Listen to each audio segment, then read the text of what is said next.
a 2018 bow buck was a pretty cool experience. I got off work and a guy that had hunt with us was heading to our camp to prepare for the upcoming rifle season on November 15th, and this is November 12th. And I went out to see him and say hi, hang out at camp with him and my grandpa and my brother for a couple hours before I had to head back home and work the next day. But when I got out to camp, I realized that the weather was pretty good conditions and the wind was right for me, and I hadn't got to hunt much, coming up to that time. So I decided last minute to run out to the stand and just sit for the last hour and see what happens. November 12th. It's about 5 o'clock in the evening. I got off work and flew out here as fast as I could. I'm sitting in a spot on the south end of our property. I got pictures of a really nice 10-pointer about 150 yards from here. In the middle of the day, around 3 o'clock in the afternoon. I think he's just cruising for does through this area. I've seen him in this area at this tree stand as well, so we know he's here in the area. And we got proof about 3 days ago that he is here and he's working through this area. So I'm sitting up in a stand that's way the heck up in the air. I'm probably 25 feet in the air, so I've never sat in a stand this high, but I can see a lot of area. And we got snow on the ground from the last couple days, so it's cold. The deer are gonna be moving. There's tracks everywhere, so I'm just gonna sit tight and see what happens. Hopefully tonight's the night. Only got 2 more nights before rifle season starts, and then we gotta quit bow hunting until late season. So tonight's really the only night I got to try and make it happen with a bow. Otherwise, we're gonna have to wait till late season. So hoping it happens.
Just gonna sit down here and calm down a little bit, and then we'll go and look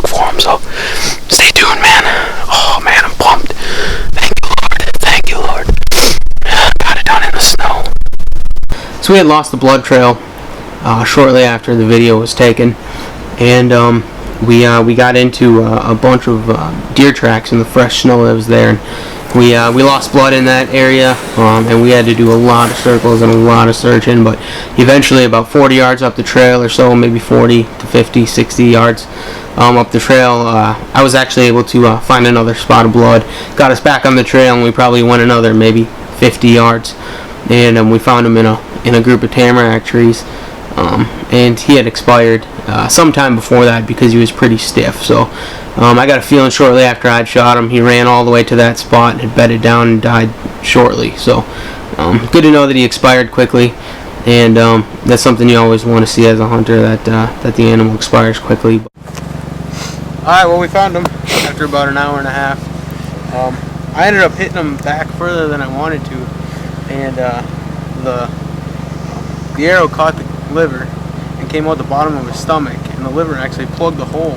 So we were literally following speckles of blood, but we were able to keep on it and find just enough blood to keep moving, and we probably went about maybe 200 yards, and we finally found him piled up, and you kind of see he's stiff as a board right now, so he's actually been dead for a while. So he went a long ways, but he piled up eventually. But I'm just happy to find him, and really blessed to finally get a deer with my bow before rifle season starts. So pretty pumped.